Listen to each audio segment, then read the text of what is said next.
ঘরে ঢুকে বন্ধুর স্ত্রীকে ধর্ষণ। বগুড়ার ধনুট উপজেলায় ইফতারের পর বিশ্রামের সময় ঘরে ঢুকে বন্ধুর স্ত্রীকে ধর্ষণের অভিযোগে মাহবুব হোসেনের বিরুদ্ধে মামলা দায়ের হয়েছে। ভুক্তভোগী ওই গৃহবধূ বাদী হয়ে আজ মাহবুব হোসেনের বিরুদ্ধে এ মামলা দায়ের করেন। মাহবুব হোসেন উপজেলার মথুরাপুর ইউনিয়নের বগা জোলাগাতি গ্রামের মোকার আলীর ছেলে। সেই স্থানীয় বাজারের একজন ক্ষুদ্র ব্যবসায়ী। মামলা সূত্রে জানা যায়, ভুক্তভোগী ওই গৃহবধূ স্বামী একজন অটোভ্যান চালক আর মাহমুদ হোসেন ক্ষুদ্র ব্যবসার পাশাপাশি সবজি চাষ করে জীবিকা নির্বাহ করেন। ফসলের ক্ষেত থেকে সবজি তুলে বাজারে নেওয়ার জন্য মাহমুদ প্রতিবেশী ওই গৃহবধূর স্বামীর অটোভ্যান ব্যবহার করে। এ সুবাদে ওই গৃহবধূর স্বামীর সঙ্গে মাহমুদের বন্ধুত্বের সম্পর্ক গড়ে ওঠে।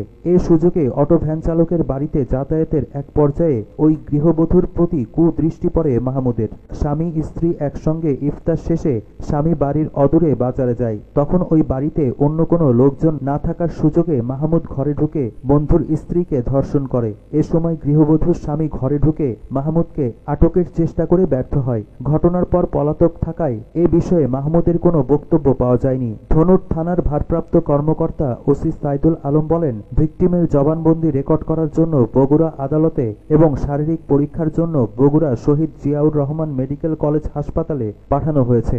এ মামলার আসামিকে গ্রেফতারের চেষ্টা চলছে। ঘরে ঢুকে বন্ধুর স্ত্রীকে ধর্ষণ। বগুড়ার ধনুট উপজেলায় ইফতারের পর বিশ্রামের সময় ঘরে ঢুকে বন্ধুর স্ত্রীকে ধর্ষণের অভিযোগে মাহবুব হোসেনের বিরুদ্ধে মামলা দায়ের হয়েছে। ভুক্তভোগী ওই গৃহবধূ বাদী হয়ে আজ মাহবুব হোসেনের বিরুদ্ধে এ মামলা দায়ের করেন। মাহবুব হোসেন উপজেলার মথুরাপুর ইউনিয়নের বগা জোলাগাতি গ্রামের মোকার আলীর ছেলে। সেই স্থানীয় বাজারের একজন ক্ষুদ্র ব্যবসায়ী। মামলা সূত্রে জানা যায়, ভুক্তভোগী ওই গৃহবধূ স্বামী একজন অটোভ্যান চালক আর মাহমুদ হোসেন ক্ষুদ্র ব্যবসার পাশাপাশি সবজি চাষ করে জীবিকা নির্বাহ করেন। ফসলের ক্ষেত থেকে সবজি তুলে বাজারে নেওয়ার জন্য মাহমুদ প্রতিবেশী ওই গৃহবধূর স্বামীর অটোভ্যান ব্যবহার করে। এ সুবাদে ওই গৃহবধূর স্বামীর সঙ্গে মাহমুদের বন্ধুত্বের সম্পর্ক গড়ে ওঠে।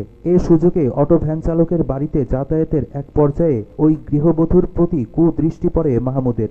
স্বামী স্ত্রী একসঙ্গে ইফতার শেষে স্বামী বাড়ির অদূরে বাজারে যায়। তখন ওই বাড়িতে অন্য কোনো লোকজন না থাকার সুযোগে মাহমুদ ঘরে ঢুকে বন্ধুর স্ত্রীকে ধর্ষণ করে। এ সময় গৃহবধূর স্বামী ঘরে ঢুকে মাহমুদকে আটকের চেষ্টা করে ব্যর্থ হয়। ঘটনার পর পলাতক থাকায় এ বিষয়ে মাহমুদের কোনো বক্তব্য পাওয়া যায়নি। ধনুট থানার ভারপ্রাপ্ত কর্মকর্তা ওসি সাইদুল আলম বলেন, ভিকটিমের জবানবন্দি রেকর্ড করার জন্য বগুড়া আদালতে এবং শারীরিক পরীক্ষার জন্য বগুড়া শহীদ জিয়াউর রহমান মেডিকেল কলেজ হাসপাতালে পাঠানো হয়েছে।